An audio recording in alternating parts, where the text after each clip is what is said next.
kasi. San ka kasi nakatingin. Kung sa akin ka lang sana tumingin. Wow ha, nagawa mo pa talaga magbiro. Munti ka na nga ako madisgrasya. Ito naman, hindi mabiro. May sungit ka nga talaga. Hindi ka kasi nakatingin sa dinadaanan mo. Bakit?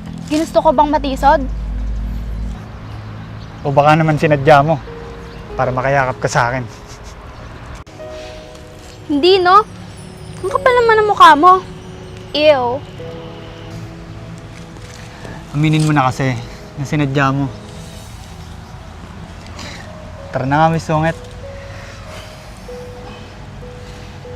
Hawakan mo yung kamay ko para hindi ka na matisod.